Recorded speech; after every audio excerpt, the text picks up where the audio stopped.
ناظرین، حضرت علی رضی اللہ تعالی عنہ نے فرمایا، دھوکہ دینے کے 1000 طریقے ہیں، لیکن سب سے گھٹیا طریقہ محبت اور ہمدردی کا دکھاوا کرنا ہے۔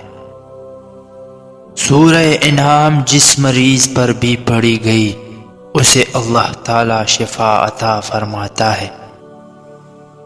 اگر کسی کے دل میں جگہ بنانا چاہتا ہو تو اسے سیدھے اور برے نام سے پکارا کرو۔ سچ انسان کی سوچ کو خالص بناتا ہے۔ جب سوچ خالص ہو جاتی ہے تو عمل اور کردار خود بخود خالص ہو جاتے ہیں۔ لوگ وہی خوبصورت ہوتے ہیں جن سے بات کرنے سے دل ہلکا اور پرسکون ہو جاتا ہے۔ جب خود اپنی اہمیت بتانی پڑ جائے تو سمجھ لے اب آپ کی کوئی اہمیت نہیں رہی۔ محبت دور کے لوگوں کو قریب اور عداوت قریب کے لوگوں کو دور کر دیتی ہے۔ عام لوگوں کی خواہشات اور امیدیں ہوتی ہے، جبکہ کامیاب لوگوں کے مقصد اور منصوبے ہوتے ہیں۔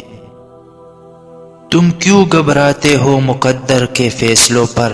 کیا تم نہیں جانتے تمہارا رب غفور الرحیم ہے؟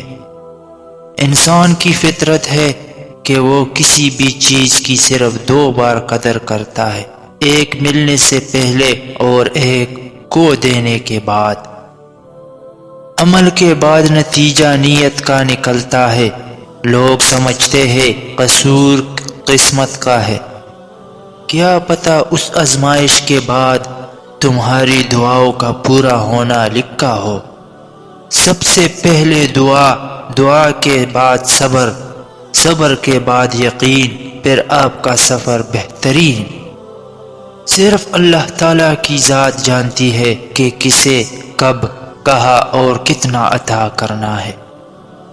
جب تم 3 آدمی ساتھ رہو تو تم میں سے 2 آدمی تیسرے کو اکیلا چھوڑ کر باہم کھانا پوشی اور سرگوشی نہ کرے، کیونکہ یہ اسے رنج و غم میں مبتلا کر دے گا۔ اللہ بدل دیتا ہے حالات، کوئی بھی آزمائش ہمیشہ نہیں رہتی۔